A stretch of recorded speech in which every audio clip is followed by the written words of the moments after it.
NSU Trapeze 1973 Bertone. Bertone presented the Trapeze at the Paris Motor Show in October 1973.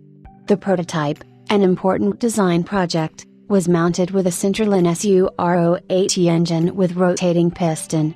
Once they had established the superiority of this solution for the GT vehicle, the Bertone team then faced the challenging task of making this compatible with driving comfort.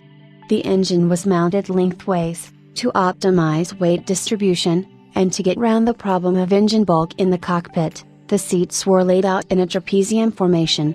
And the fact that the rear passenger seats were out of line with the front seats, also made for enhanced visibility.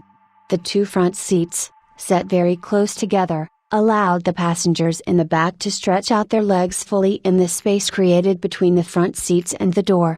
The work on vehicle comfort was later teamed with a passive passenger safety project. The space between the front passenger and the door represented an element of safety in the case of side impact. This was Bertone's contribution to the safety debate, in a market where the manufacturers, restricted by the strict American legislation, often opted for original solutions at the cost of flexibility and aesthetic quality. In design terms, the Trapeze recalls the Stratos, with its compact proportions, enormous wraparound windscreen and small side windows. The prominent bumper running round the entire vehicle was a solution taken up successively on some vehicles destined for mass production. Bertone never thought of an idea as too extravagant. The interior of the NSU Trapeze should accommodate 4 people and the rotary engine from the NSU R080. The result of the roadworthy study in 1973 was this wedge-shaped mobile. Its mid-engine, however, took a pushy place between the rear passengers.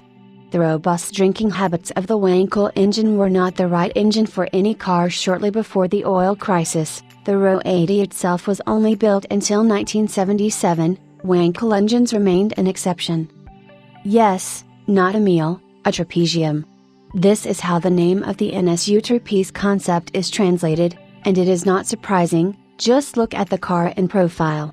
Another trapezium was in the interior due to the specific layout. The car was equipped with a 115 horsepower R080 rotary piston engine located almost in the center, and 2 rear seats were on the sides of the engine.